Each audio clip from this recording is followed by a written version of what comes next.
নমস্কার বন্ধুরা, বাঙালি হেসেলে সকলকে স্বাগত। সবাই কেমন আছো? আমি খুব ভালো আছি। আজ তোমাদের জন্য নিয়ে এসেছি একটা নতুন রেসিপি। দেখো, এই যে এটা হলো কাঁচকলা, কাঁচকলার কোপ্তা। কিভাবে বানিয়েছি সম্পূর্ণ ঘরোয়া পদ্ধতিতে। বাজার থেকে খুব কম কিছু আমি ব্যবহার করি রান্নাতে।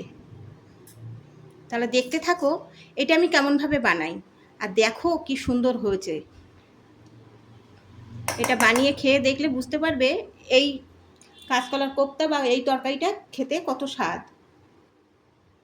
এই রেসিপিটা করার জন্য নিয়ে নিচ্ছি একটা কাঁচকলা। এটাকে টুকরো টুকরো করে কেটে নেব।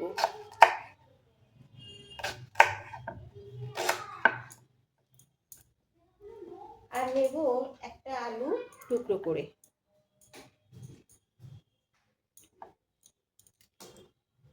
এবারে এইগুলোকে ভালো করে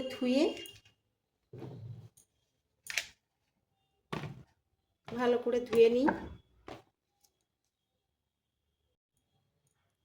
প্রেসার কুকারে সেদ্ধ বসাবো।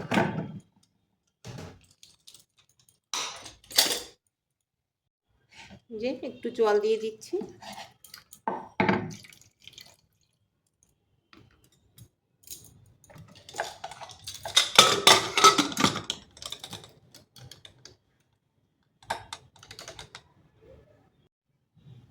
বসিয়ে দিয়েছি, এটা সেদ্ধ হতে থাকুক।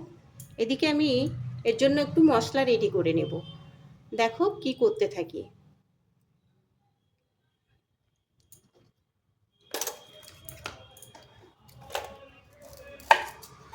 একটা পেঁয়াজ কেটে নেব, আর একটা পেঁয়াজ গ্রেট করে নেব।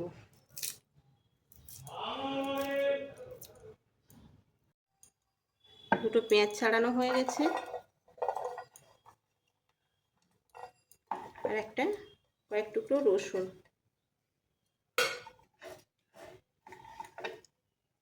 এগুলো একটু ধুয়ে নিই।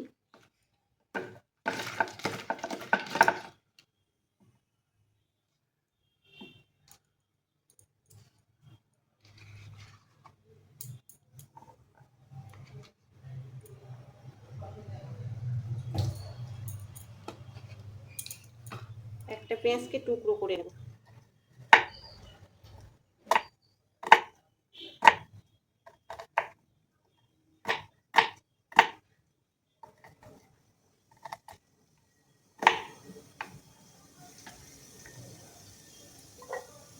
আর এই পেঁয়াজটাকে ম্যাশ করে নেব।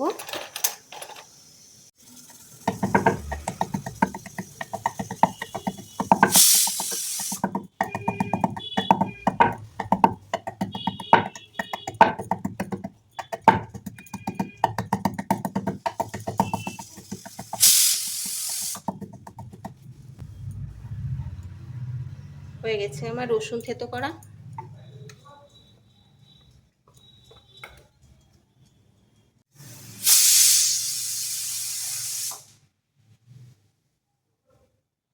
সেদ্ধ হয়ে গেছে কাঁচকলা আলু। এবার গ্যাসটা বন্ধ করে দেব। ওটা ঠান্ডা হওয়ার জন্য একটু অপেক্ষা করব। ওটা ঠান্ডা হতে হতে তার মধ্যে আমি পেঁয়াজটা একটু ঘষে নেব। বেটে নিলে ভালো হয়, কিন্তু আমি ঘষে নিচ্ছি, এটা তো অসুবিধা হবে না।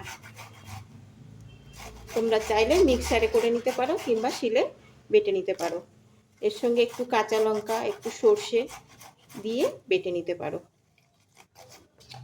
এই যে আমার গ্রেট করা হয়ে গেছে। প্রেসার কুকার থেকে আলুগুলো বের করে নেব।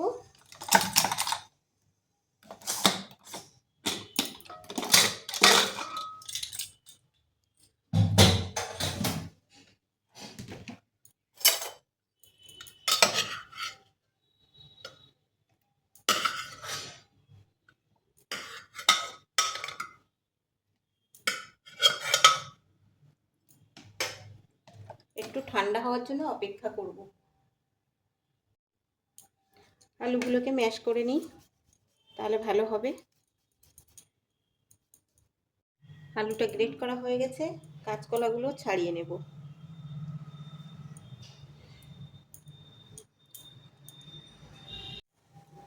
কাঁচকলাগুলো ছাড়ানো হয়ে গেছে, দেখো কত সুন্দর সেদ্ধ হয়েছে।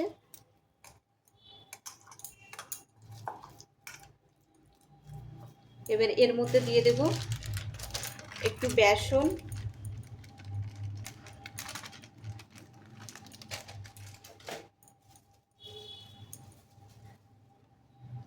একটু চালের গুঁড়ো।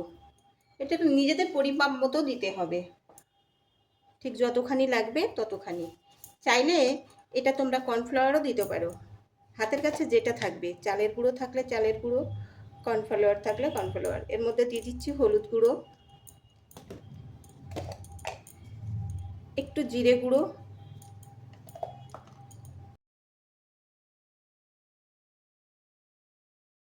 মরিচ গুঁড়ো, আর দেব একটু লঙ্কা গুঁড়ো।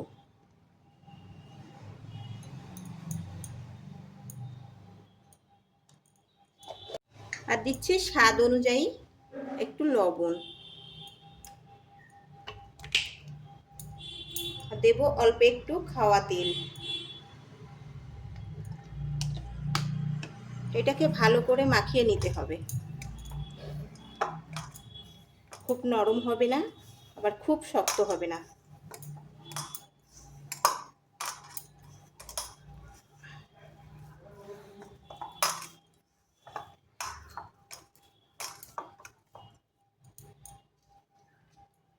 এর মধ্যে কুচনো পেঁয়াজটা দিয়ে দিচ্ছি।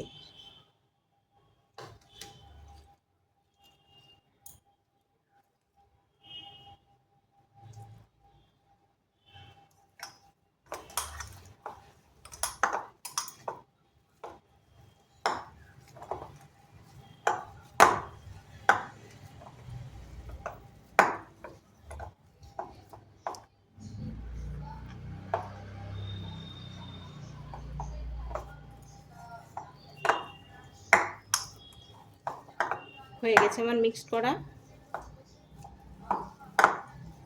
এবার শুধু ভাজার অপেক্ষা।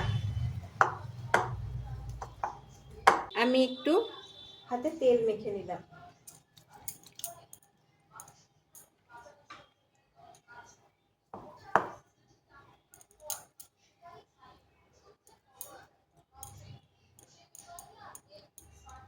এই যে বানিয়ে নিচ্ছি।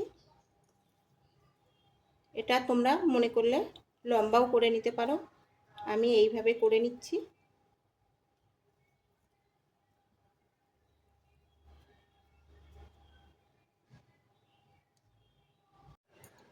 দেখো সবগুলো আমার রেডি হয়ে গেছে। এবার শুধু ভেজে নেওয়ার অপেক্ষা। দেখতে থাকো।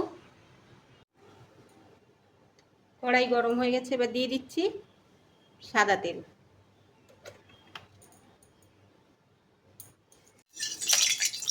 তেলটা গরম হয়ে গেছে, এবার এর মধ্যে আগে থেকে তৈরি করে রাখা কাঁচকলাগুলো দিয়ে দেব। অনেকে কাঁচকলা একেবারেই খেতে চায় না, কাঁচকলার কথা শুনলেই গায়ে জ্বর এসে যায়। তাদেরকে এভাবে বানিয়ে খাওয়ালে আশা করি ভালোও লাগবে এবং বারবার খেতে চাইবে। বাড়িতে একবার বানিয়ে সবাইকে খাইয়ে দেখুন।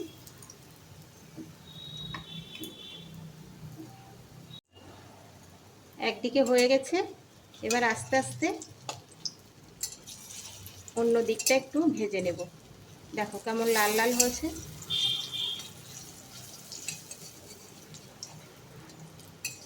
সবগুলো এভাবে উল্টে পাল্টে দেব। তবে আঁচটা একটু কমিয়ে ভাজতে হবে, তাহলে ভেতরটাও খুব সুন্দর করে হয়ে যাবে।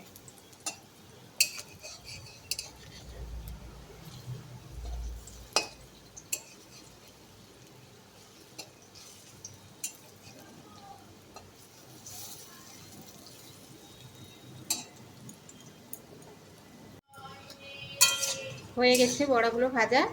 এবার এগুলো আস্তে আস্তে তুলে নিই। এইভাবে সবগুলো বড়া ভেজে নিতে হবে।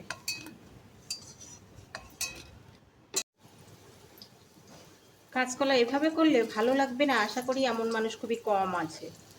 তাই বলছি বাড়িতে একবার ট্রাই করে দেখতে পারো।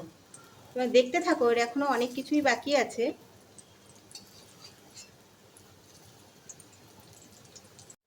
দেখো একে একে সব ভাজা হয়ে গেল।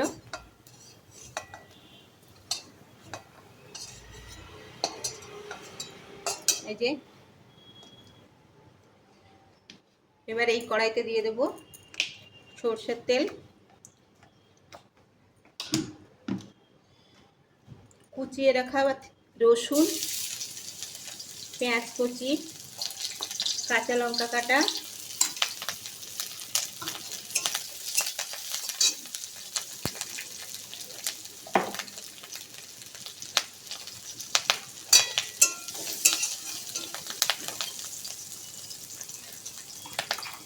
ঘষে রাখা পেঁয়াজ,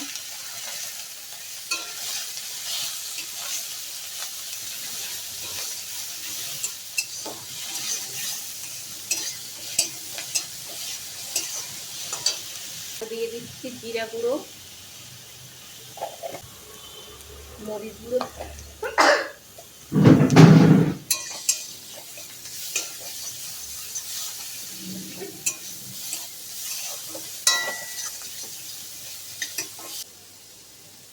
আর দেব লবণ। এর মধ্যে চাইলে তোমরা টমেটো অ্যাড করতে পারো, কিন্তু আমি কাঁচকলা, যেহেতু কাঁচকলা করছি তাই আদাটা একেবারেই ব্যবহার করি না।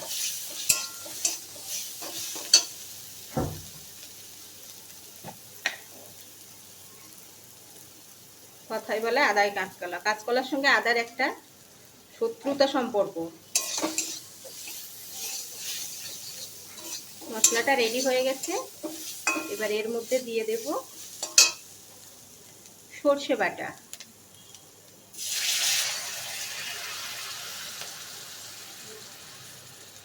দিচ্ছি একটু জল,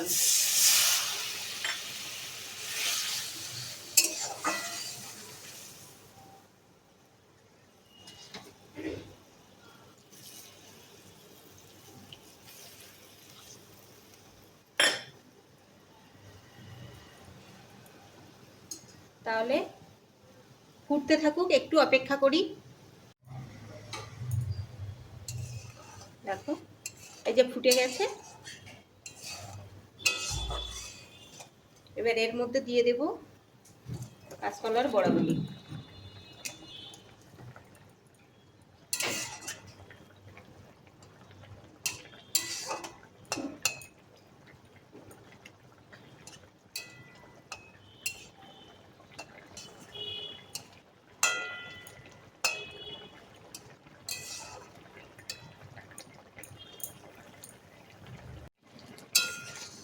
রেডি হয়ে গেছে, এবার উপর থেকে একটু গরম মশলা ছড়িয়ে দেব।